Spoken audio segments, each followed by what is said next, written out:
গাজায় কি সত্যিই শান্তি ফিরছে?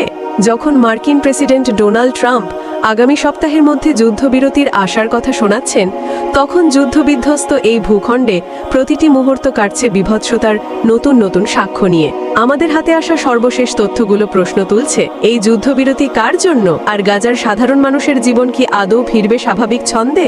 দর্শক, মার্কিন প্রেসিডেন্ট ট্রাম্পের যুদ্ধবিরতি ঘোষণার পরও গাজার মৃত্যু মিছিল থামছে না। গাজার স্বাস্থ্য মন্ত্রণালয়ের দেওয়া তথ্য অনুযায়ী 25 জুন 2025 পর্যন্ত, অর্থাৎ আজ থেকে মাত্র 3 দিন আগের হিসেবে, গাজায় অন্তত 56,156 জন ফিলিস্তিনি নিহত হয়েছেন। এর মধ্যে উল্লেখযোগ্য সংখ্যক নারী ও শিশু।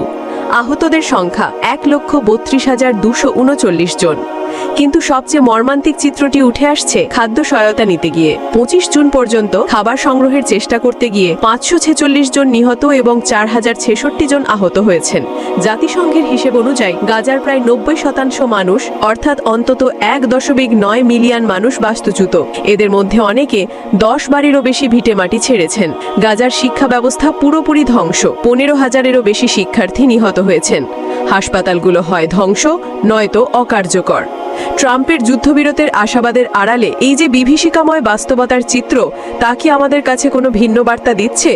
যেখানে ত্রাণ নিতে গিয়েও মানুষ মারা যাচ্ছে, স্কুল হাসপাতাল ধ্বংসস্তূপে পরিণত, সেখানে আগামী 1 সপ্তাহের মধ্যে যুদ্ধবিরতি কি কেবলই একটি প্রহসন? আমরা এই পরিস্থিতির উপর নিবিড় নজর রাখছি এবং আপনাদের কাছে সবশেষ তথ্য তুলে ধরতে থাকব।